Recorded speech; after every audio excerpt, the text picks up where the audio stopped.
Alright, on this video I will be showing you how do you solve quadratic equations by all the different methods known.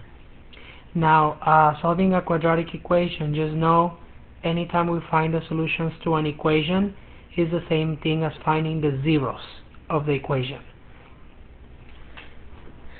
So, let's go ahead and start with the first method, which is we're going to be solving quadratic equations by factoring. So let's go ahead and begin with this question right here.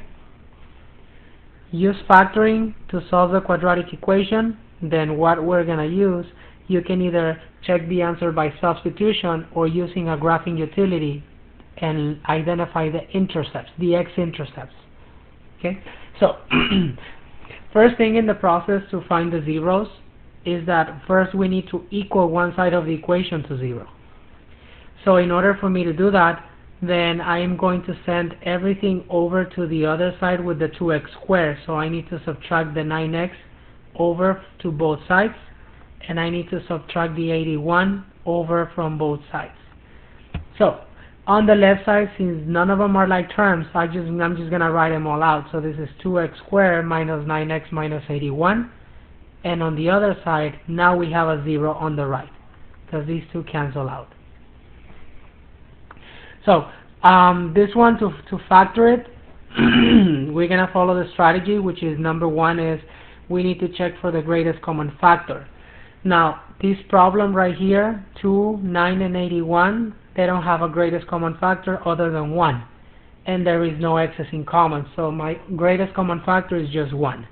So to factor a trinomial, we're going to follow the method of multiplying a times c. That gives me 162. So what we need to do is that we need to find two numbers that when multiplied they give me 162, and look, based on this last sign means that when we subtract those values they give me a -9 as an answer. So we're gonna start with the factors. So the first factor that we can think of is 1 and 162, which of course they don't work. The next one is 2 and 81, but 81 minus 2 is not 9. Then we're going to go to the next one. The next one is going to be 3 times, I believe, is 54. 54 minus 3 is not 9, so then we got to go to the next one. The next one, I believe, is 6. Yes, so that's a 6 times 27. Yep, 27. 27 minus 6 is not 9, so that means this one doesn't work either. So then we gotta go to the next one. 162 divided, I think we can divide it into 9. So that would be a 9 by times 18. That's 162. And these are the correct factors because 18 minus 9 equals 9. Right? So what we gotta do is this. Open up the two parentheses. Now, since the value in the middle is -9, then the biggest one must be negative, so it's -18 and +9. Then remember what we said before is the x squared, we're going to break it down into 1x and 1x evenly into both parentheses. Then there's one more step to the process. This number in the front, we got to divide it on both factors. So divide both by 2. So that is going to give us x minus 9 for the first factor, and you cannot divide by 2 on this one, and you cannot simplify it, so you're going to bring the 2 to the front. So that's a 2x plus 9 equals to 0. Now, in order for me to find the solutions, the next step in the process after you factor it is that you need to equal each factor to 0. That is called the zero product property. Okay, that if a product is equal to 0, then either this one is 0 or this one is 0. So we're going to equal each one to 0, and we're going to solve for x. So right here we're going to add 9 to both sides. So that gives me x is equal to 9, +9 for one of the solutions. On this one we're going to subtract 9 from both sides, and then we're going to divide by 2, so we can leave the x by itself, and that gives me x is equal to -9/2. Now I'm going to give you a little observation here that I want you to keep in mind, that whenever you have a factor okay, the 0 or the solution will always be the opposite sign of the factor. So right here was a minus 9, the solution was x equals to positive 9. Right here on this one, it was a fraction, it was 9/2 originally, so the solution is negative 9/2. Now at the end, what you can do, you can substitute these answers back into the original equation and see if they equal to 0 right here. You substitute them here, or you can use a graphing utility such as a graphing calculator. Put them in the graphing calculator and see if it crosses the x-axis at 9 and negative 9/2. Next, now we're going to solve this next equation by factoring, so we're going to follow the same process for this.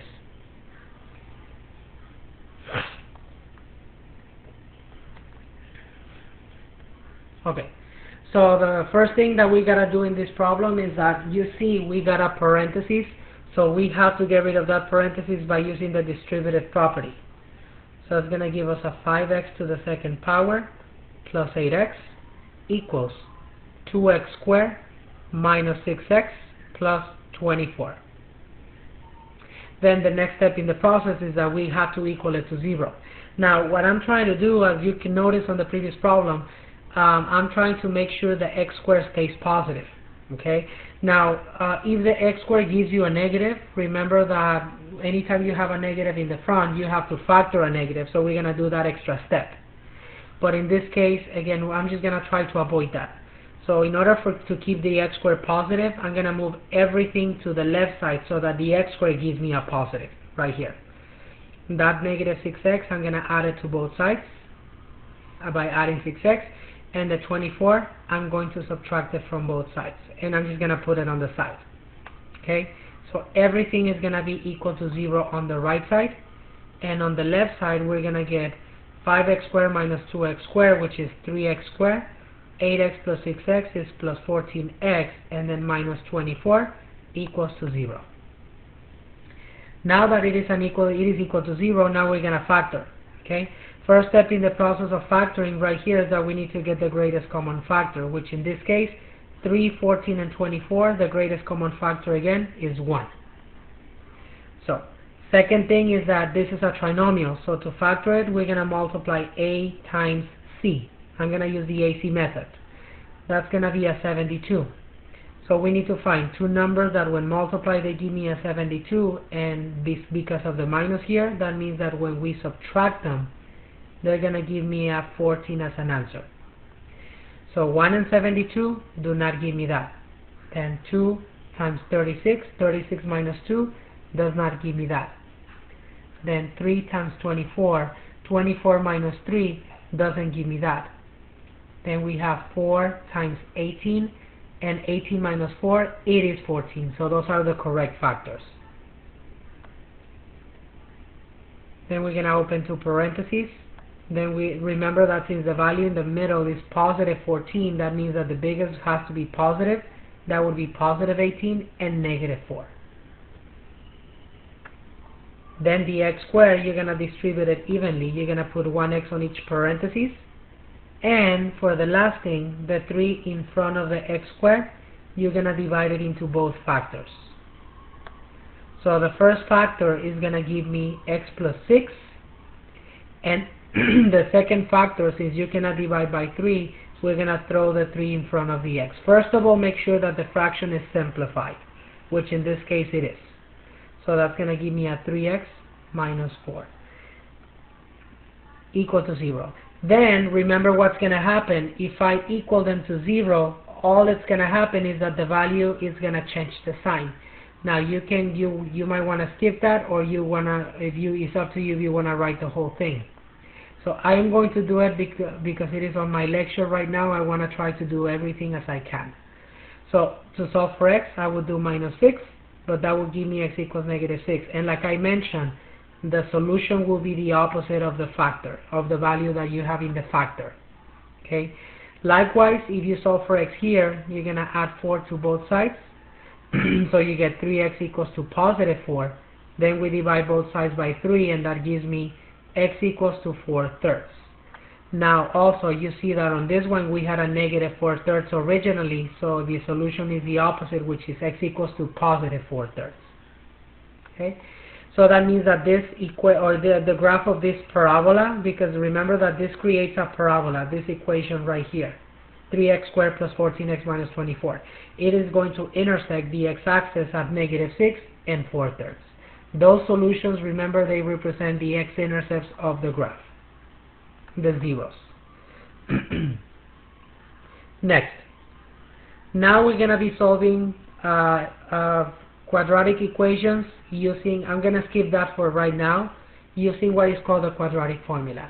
Now, if I have a polynomial, let's say a trinomial, that cannot be factored, then what you gotta do is you have to use the quadratic formula to solve it.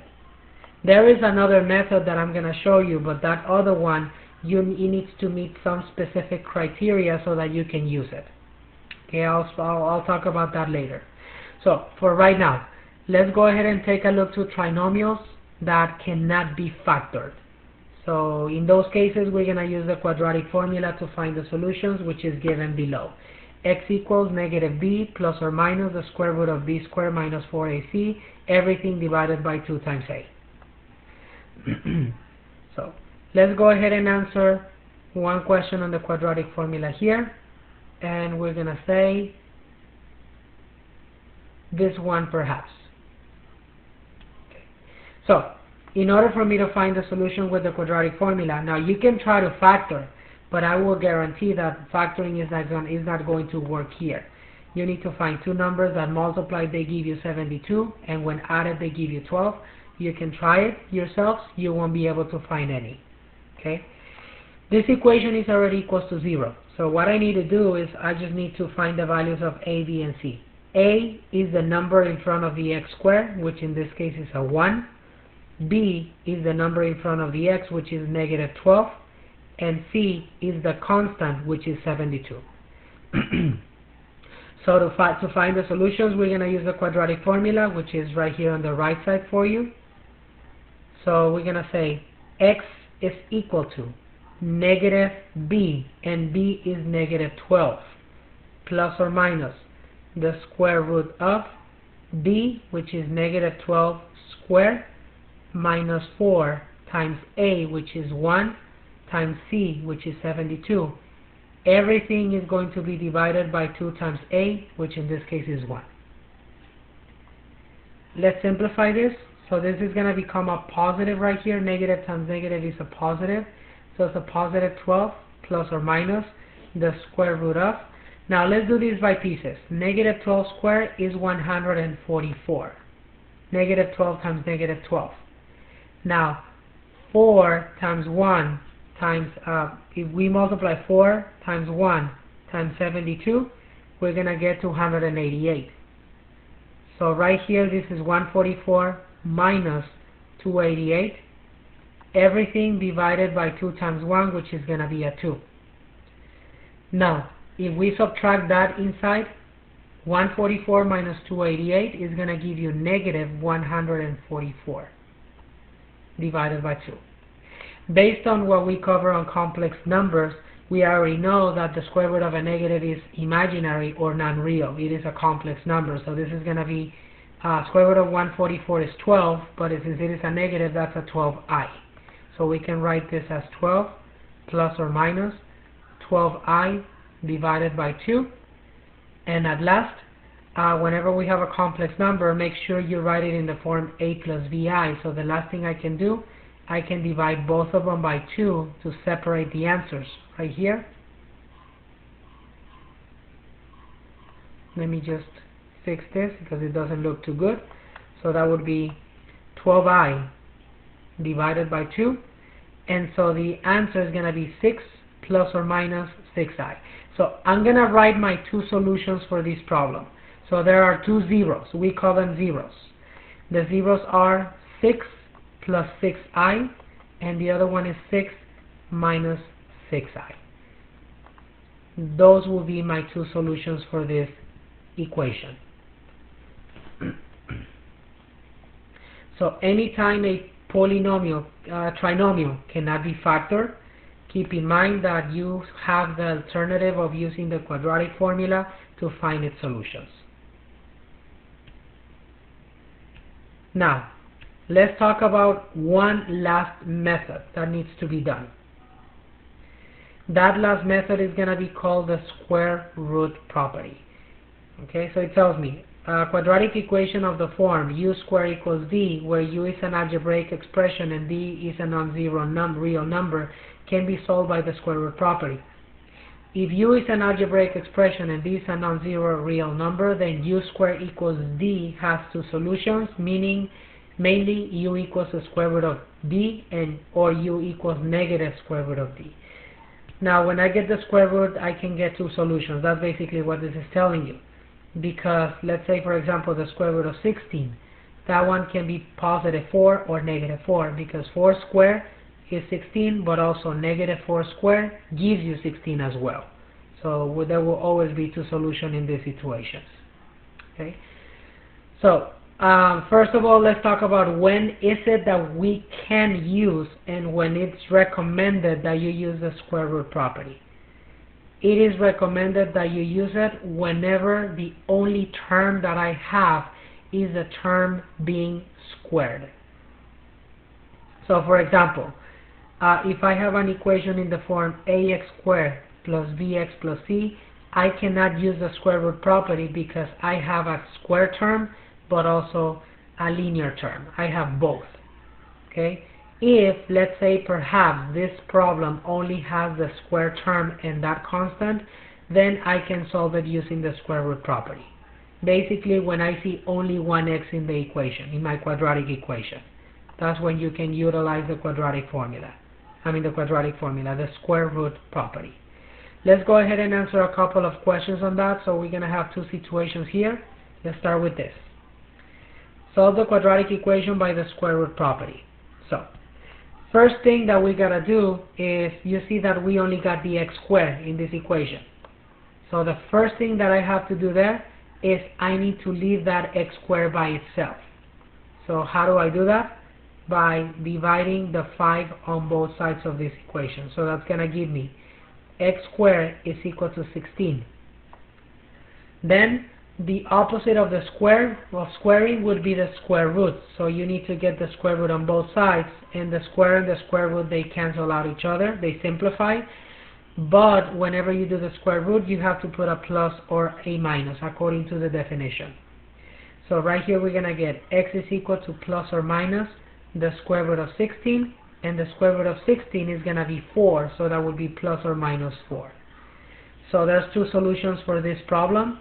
The two solutions will be x equals to positive 4 or x equals to negative 4. And those are the two zeros, or the two intercepts of this quadratic equation. Next, now let's go ahead and answer this last question here. Okay. So to find this, to solve for this one is going to be a little bit different, because now the first thing that we have to do in this problem, as you can see, is that we need to get rid of the square first. Why? Because I cannot get rid of this 5 since it is inside of this parentheses. I cannot get rid of that 7 because it is inside of this parentheses. So everything is affected by that parenthesis. So the first thing we need to do to get rid of the parenthesis is remove that square by taking the square root on both sides of the equation. And I need to fix this. This is a 46. By taking the square root on both sides of the equation. Keep in mind that I have to put a plus or a minus, and the square root and the square, they simplify each other. So that's going to give me a 7x minus 5 equals the square root of 46. Now right here the square root of 46 is not a perfect square, so you gotta check if you can reduce this square root of 46.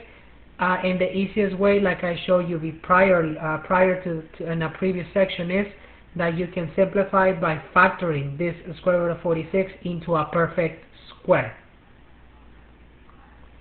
That's basically the easiest way to do this.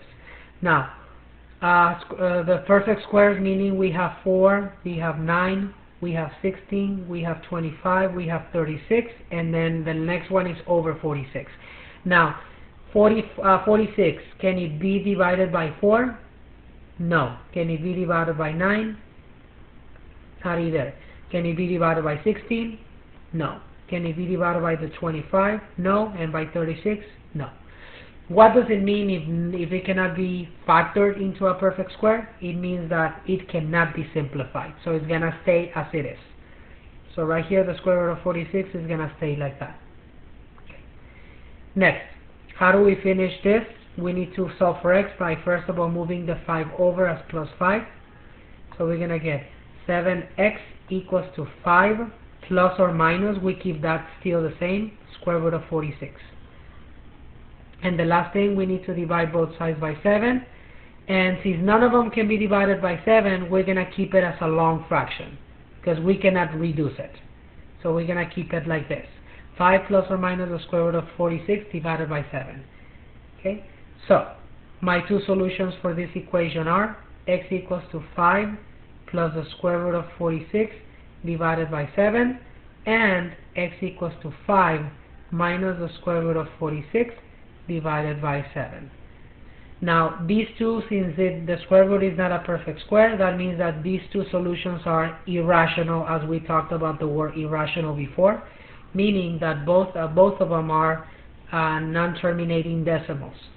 Okay, so that's what these two solutions will actually represent if evaluated using the calculator. And this concludes section 1.5 for this video lecture.